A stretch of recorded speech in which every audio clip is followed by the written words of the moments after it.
Hello, everyone. Jean McDonald here with my weekly transition tip. And this is transition tip number 4. And it's something that occurs during transitions, and that is that we begin to feel more vulnerable. I'm going to share a story about my father.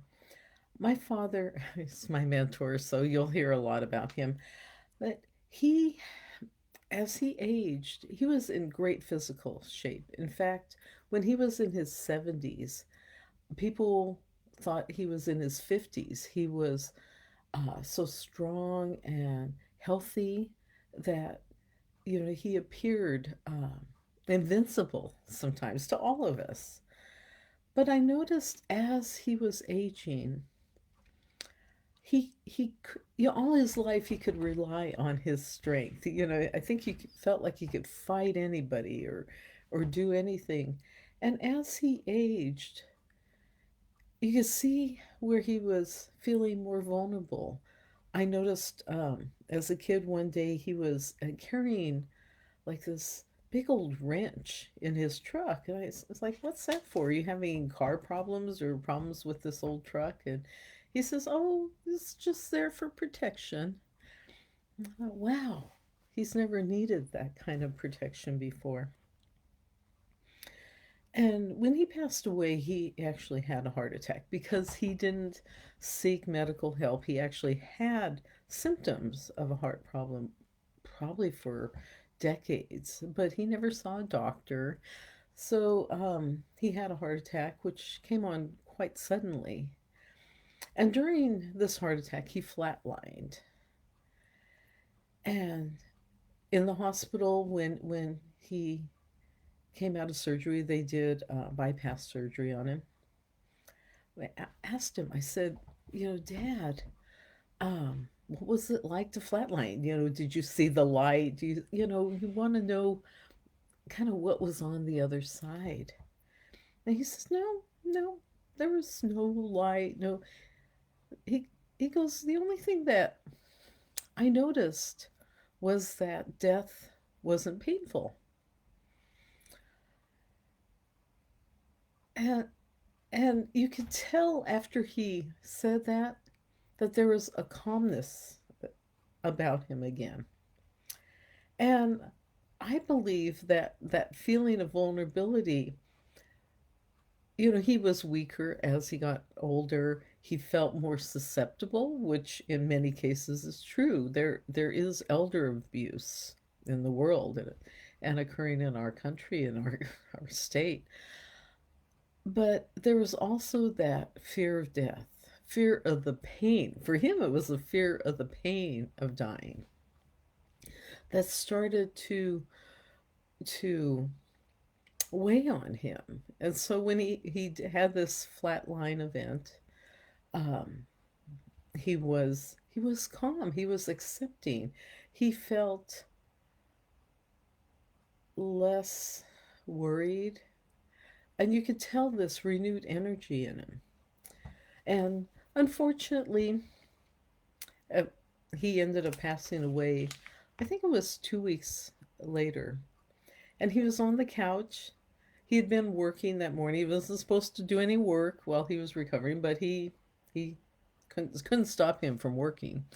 And he was taking, like, had lunch, was taking a little nap on the couch with his little, he had a little poodle, a little toy poodle, cuddled up next to him. And my mom had the TV on, and she was in the recliner next to him doing a crossword puzzle.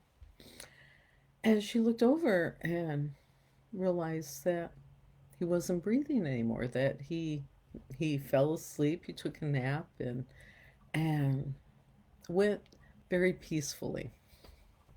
Get choked up because we miss him.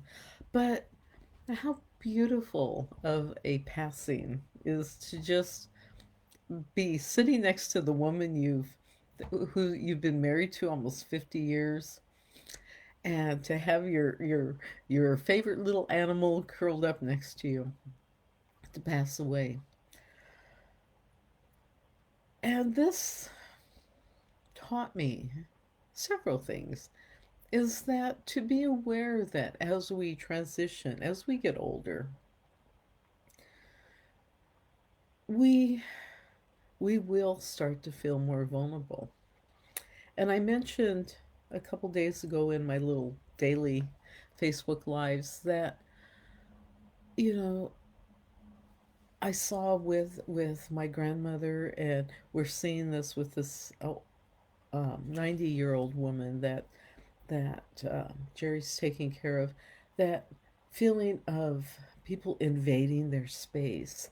Um, they misplace things, or they misread situations, and they blame, like, someone's coming into my house and doing this to me. That vulnerability. What is the tool or technique for us to learn about this? I think I haven't thought through this as much as just talking about the story, but perhaps it's to be aware that those in our lives who are getting older are going to feel this vulnerability. And I think it's important to, in any way that we can, help them feel safer. You know, with my mom, we gave her one of those alarms that she wore on her neck. So if anything happened, she could press that alarm and there would be help right away. And there was a security, a feeling, a sense of safety with that. You know, if, and not only if something happened to her, well, she fell down in a icy driveway and broke her arm. So she, after that, she was starting to feel a little more vulnerable. And she was in her 70s at the time, I believe. And so we can find ways to help people feel less vulnerable by checking in on them with the 90-year old that Jerry takes care of. He makes sure to check on her every day because sometimes she falls and she won't call for help. She'll just lay on the floor until someone checks on her, and then you have to lift her back up. Uh, I wish her daughter, well, we won't even go into that situation with her daughters.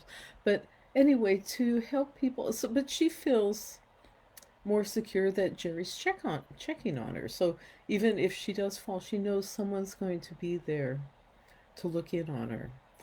And so those in our lives that are going through the this aging transition, be aware that we need to help them become more secure, either physically with alarms, with devices, with cameras, and with our love.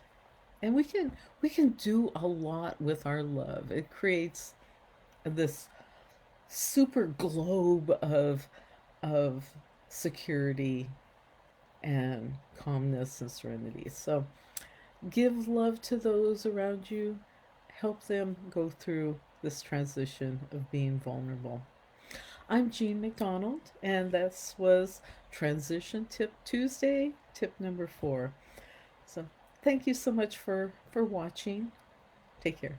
Have a good day. Bye bye.